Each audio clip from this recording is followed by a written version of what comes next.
Now, Jennifer, quick question. What's your favorite Beyonce song? Beyonce song, I have loads. I mean, there's a lot of options. From which album? Any album. Okay, let's just use the latest anyone. album. Okay, let's stick to Alien Superstar. Because I'm number one. I'm the only one. I know it's like a perfect girl, like hype man anthem. You know, I agree. To prep yourself up. And I love the fact that you use that word prep because, I mean, Kamala Harris, presumptuous. Obviously, we are looking forward to it because that's it. She's not even a nominee yet. But just that endorsement by President Joe Biden, that is a song that she can use to, you know, prep herself up for the role and everything that it comes with. Now, obviously, we're not going to just talk about the fundraising because it's been incredible. The biggest presidential fundraising ever that they have seen. But what we're even talking about, because this is entertainment, is Beyonce is getting in on that train. Now, the Vice President Kamala Harris made a big entrance during her first official visit to her campaign headquarters. This happened on Monday evening. She was going there to pump. Listen, her people, rally them up. She had a few shades to give to, you know, Donald Trump, saying, I know your type, because she's dealt with you as an attorney, as a vice president. But here is the part that really struck a lot of, you know, people in the entertainment industry. She was walking out to Beyonce's song, Freedom. Now, Kamala Harris's team got approval from Beyonce's representatives to use the song throughout her presidential campaign. Now, Beyonce, of course, she's known for maintaining strict clearance guidelines around her music, gave a very quick approval to Kamala Harris and her campaign team when they sought permission to use Freedom. Listen, I could definitely vibe to that. It's a hot song, and that's a good anthem also. It is. It's a very good anthem. Power to the people. Listen, I feel like when just seeing Kamala Harris walking out to the song, the sight of it was just, it was exciting. You could hear the screams. And you know, Kamala Harris knows how to throw a good shade. So initially, a lot of people would say, you know, just watching that debate between Donald Trump and Joe Biden, that Donald Trump is just uncouth with his words. He is like, he's going to insult you, like insult your mommy, that kind of pettiness. He's very petty. But Joe Biden is not like that. He'll rather insult you with the facts. But you see Kamala Harris, she can go toe-to-toe with you at whatever level you want to go. So this was, a rallying process where she really talked about her time as attorney and then bringing it now to her position as vice president to say, listen, I've dealt with your kind. She talked about the fraud case, 34 counts, convicted felon. She brought in a lot of different issues that he is currently battling with, and he has on his name the insurrection. And she said, we're ready for you. Yeah. So I feel like this song just speaks to that, like freedom of expression, freedom for, you know, Black History Month, because that's a song that was used to postulate that as well. So I'm excited for this. Like, I'm definitely excited for this, Kachi. But with Kamala Harris, can we just, what's your take? Because for me, I know seeing her walk out, you know, she's showing power, she's showing strength, confidence, you know, giving hope to every woman in the world that, you know, you can make it, you can do this. But my thing is, do you think she's a match for Trump? I said it earlier the other day, I think yesterday, I said, if it was Michelle Obama or Hillary Clinton, I'll be like, okay, she's going to take down Trump. But with Kamala Harris, I'm having cold feet. Let me tell you the best way the best way to think of it is this. First of all, we love Michelle Obama. I mean, I'm not certain if the Obamas have endorsed her yet, but I'm certain the Clintons have actually endorsed Kamala Harris as well. And we know Michelle Obama because of her position, her prestige. Kamala Harris understood her position as vice president. And it's almost as if you understand the position of the head and the neck. And you understand that, listen, you need the neck to move, of course, but the head is the head. So know your place. It doesn't mean that the neck is not powerful or doesn't have ammunition to fight. And the only response to this is in 24 hours, the donations for the Democratic team have been on for a while. It's not today that they started. They didn't start donating. But listen, over 100 million. I have a friend in America who said, listen, I'm going into my closet to look for what to sell to donate to the campaign. Listen, there was a tweet from Chadwick Boseman, his last tweet before he died, one of the final tweets before he died, where he was actually endorsing Kamala Harris. Now, that was during the elections when she had just become vice. That's the picture right there. So the number of people who support her, this is not just money that came from one person. I know. This is people scraping their pants to say, And even they're if so I'm just going to give patriotic. my $10 I'm telling or my you, $5,000. you know they have the numbers. So even if it's $1, everybody's donating. That's all I need to know. That's all. Whether America is she a great is country. Trump will be fine. Trump is Trump. Trump will be fine. Trump has his supporters. He's had them before. They voted for him at some point in time. He did win at some point in time. They have their own different strategies and things that they're looking to. She has her own strategies that may or may not even be supported. For instance, when it comes to things like abortion, the LGBTQ rights, these are things that, the Republicans really weigh in on to say, listen, if you let her in, she's going to make this legal. She's going to make it normal. Think of the family values. That's always been something they used to attack them. So we'll see. See. I am here for it. I am here for it. Now, before we take a quick break, let's quickly talk about Sharon Stone. I was so excited about this, Jennifer. Yes, very excited about this. Now, Sharon Stone has been honored at the 70th edition of the Tamarind Film Festival over the weekend. The 66-year-old Hollywood star received the Golden Cardiff for Lifetime Achievement on the closing night of the festival. Sharon Stone is known for primarily playing femme fatale and mysterious women in film and television. She became one of the most popular sex symbols of the 1990s. She is the recipient of various accolades, including Primetime Emmy Award, a Golden Globe, and a nomination for an Academy Award. 66 looking that great. Listen. She looks fantastic. Like, epic. Really. These ladies, they are killing it nowadays. What's the secret? They're not aging. We need to get into this at some point. We're going to take a quick break on the show, but stick around. There's still so much entertainment coming right up. We'll take a look at other stories that's been trending around the globe. We'll be right back.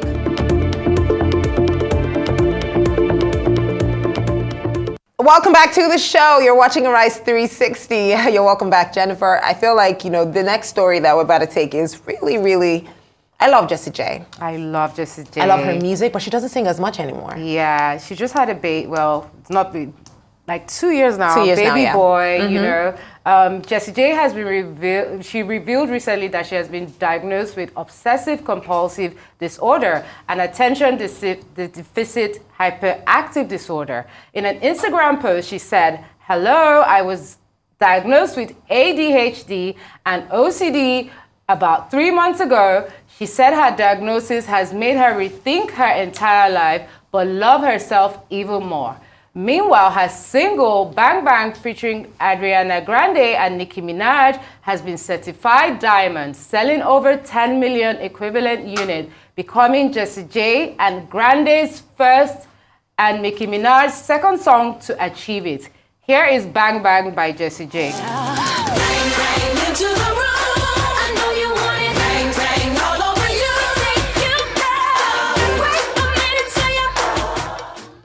Okay, this is really a serious issue because a lot of people are actually diagnosed with OCD, especially, but they don't know.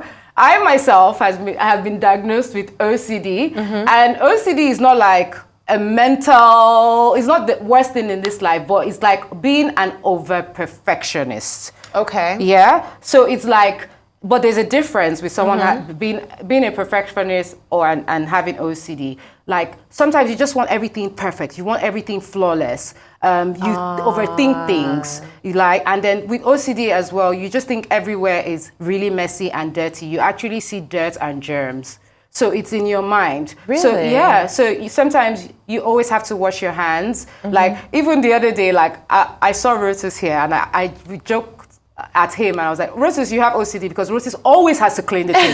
He always has to clean it. Everything, everywhere has to be sparkling clean. You may not know, but you actually have OCD. Wow. Yes. It's not the worst thing. I know, but there's this misconception. Like, I've never been diagnosed before, but I 100% would lose my mind if I kept something here and you moved it. Like, it really hurts my feelings. I tell my sisters all the time, like, you're breaking my heart. If Those I keep this here, just leave it there. It really hurts me. I'm telling you. Now, some people would say, is it because you're a tidy person, you're not thinking? OCD is like a cool thing, like, oh, I have OCD. Like, I just have OCD. And I'm like, Auntie, I don't know about that, but I feel it's important to set the difference. Maybe some people are just organized to an extreme level so it's so what makes it different? The ones when you obsessive compulsive disorder. So it's being a perfectionist, but it's over the top. Yeah, like you've taken it to the max. It's now affecting your head a bit. So how do you, like, when things don't,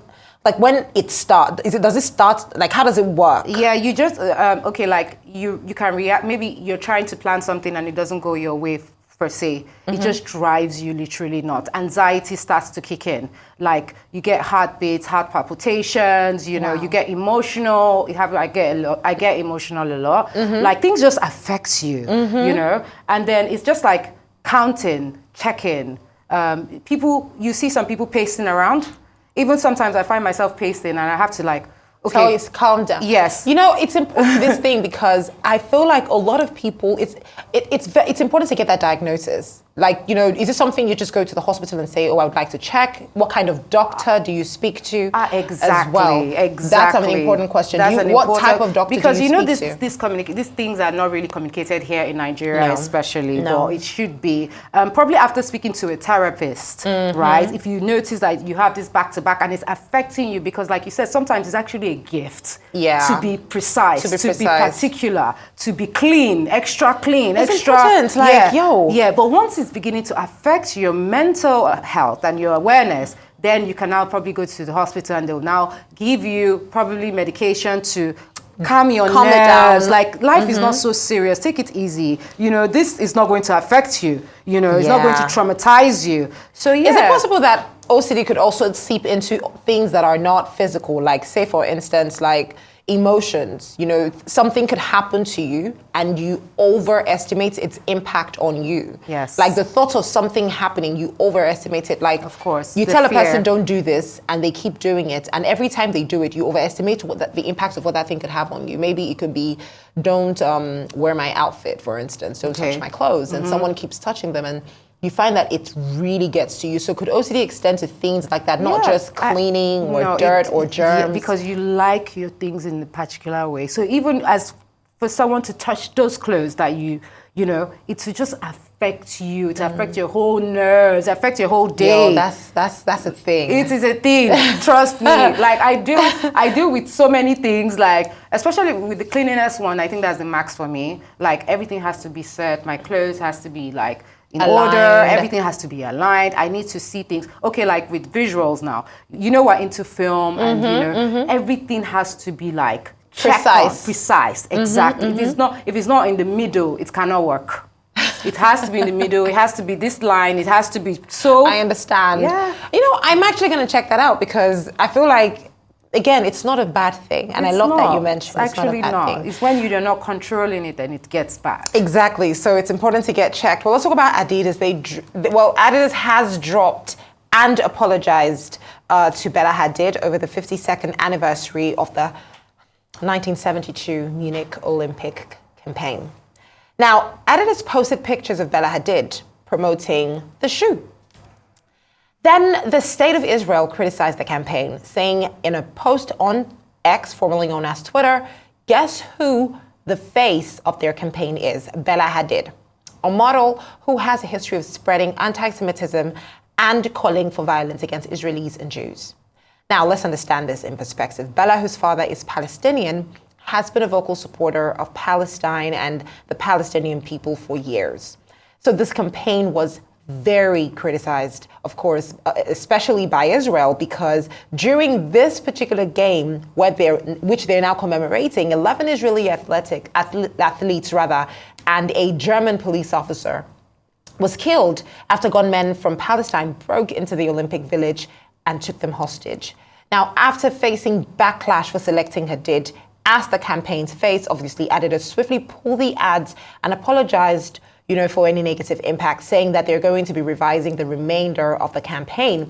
Of course, Bella Hadid is not taking any of this. She has retained litigation counsel to take action against Adidas for their lack of public accountability and for putting out a campaign that would associate anyone with the death and violence of what took place at the 1972 Munich Games.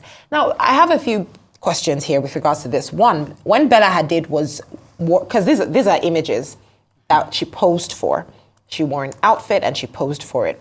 Did she not know what it was going to be used for? That's the first question. Was she unaware? She was unaware. She was unaware. Yes. Okay, because that's important to know. Because I do also understand that sometimes brands have series of campaign shoots that they put out. I mean, for a model of Bella's status, I would think that if I'm going into any kind of photo shoot, you have given me a proper brief. Correct. Because first of all, there are documents that need to be signed. They're actual contracts. Exactly. So what did your contract state? Where having Bella Hadid pose for pictures for what exactly? But I don't know, maybe she didn't take it that serious because she's been with Adidas, she's worked with them severally. So sometimes you just waive these things. Maybe it's that kind of scenario where she didn't get that contract. Second, for the Adidas team, you know what is ironic here? Yay. Kanye West. Oh, okay. Let's dive into that. The level of hypocrisy in this story is alarming. Okay. Adidas dropped Ye. You know why? Why? Anti-Semitic comments. Okay. There you go. So, what are the odds that they, as a brand, who said we don't associate ourselves with such, are embroiled in the very same situation that they kicked Ye out for? Oh. That's exactly why we don't have our Yeezys, because they severed that partnership. The Yeezys are gone. It's gone. So explain to me why Adidas is in this position. How did you get Bella Hadid, who may not be an anti-Semitic person, but happens to be in a situation that may make her look that way? How in the world did your team look at this and think, this looks good, let's put it out there? Exactly. Like, who is their PR? There's no apology for this. The same way they cancelled Ye, I think they should cancel Adidas. Really. Okay, I think they should cancel something else Adidas. I'm thinking is that maybe Adidas did not see the concept as what the rest of the world started seeing it as. You know how you just bring out something innocently and the next thing they will change the context of that image to what? But that's why you have a whole team. Exactly. Someone will see something void. Before you put out a campaign of such magnitude. I do agree with you, yeah. It's an anniversary they're celebrating. So you didn't just wake up in the morning to do it. You have a team that is paid a lot of money. Your primary job is to just do everything. Yeah. I feel like sometimes these brands, I just want to be a fly on the wall in the room when these conversations are being had. Because I'm like, make it make sense. What were you thinking? It's crazy. Well, you know, now that they've made this mistake, the thing about all these controversies is that, are you sure it's not just going to push the shoes to sell even more? Would you ever buy those shoes? Here's the thing. There's no such thing as bad publicity. Exactly. But I do think when it comes to fashion, you definitely need to think of your clientele, because when you're a high-end brand, you're not appealing to the people who are buying Zara. Zara is one of the most criticized brands, but guess what? You walk into Champs-Élysées in Paris, I promise you will not find space to shop in Zara. With all the criticism that Zara is dealing with. Mm-hmm. So at the end of the day, a brand like Adidas needs to care, because the people who are buying these shoes care for what people think about them as well. Exactly. Nicely said. Well done. Yeah. We're going to take a quick break on the show. When we get back, we're going to talk about Elon Musk. He has this whole AI fashion thing going on. We'll be back with the story after this.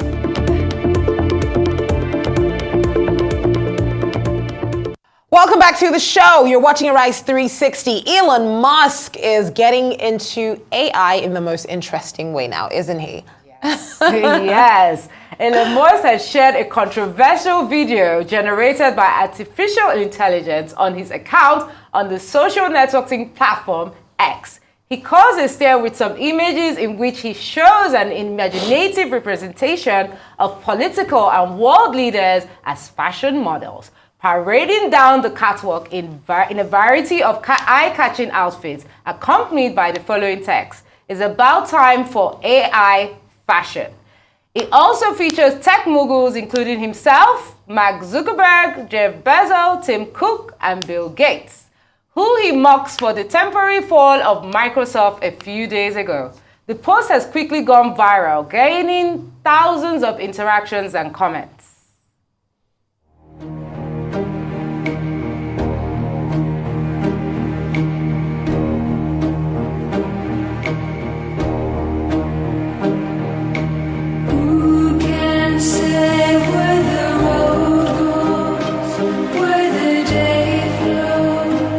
Only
just have one question. Why did he put President Joe Biden in a wheelchair and then Trump in a prison suit? Okay, I have one question. Why did he put Kamala Harris in a bikini? Why did he do that? I know. Why did he put him in a wheelchair? Why? I feel like... What is wrong with Elon Musk? What is wrong with this man? Maybe that's his representation. That's how... Maybe what he was trying to do there was show the world how he really sees these people. Okay. I mean, look at his representation of the North Korean leader Kim Jong-un, for instance. Like, look at his representation of former President Barack Obama. Yeah. He put him in the best looks, by the way. Exactly. Very, very unique attires, like, PM Modi's ensemble, very futuristic.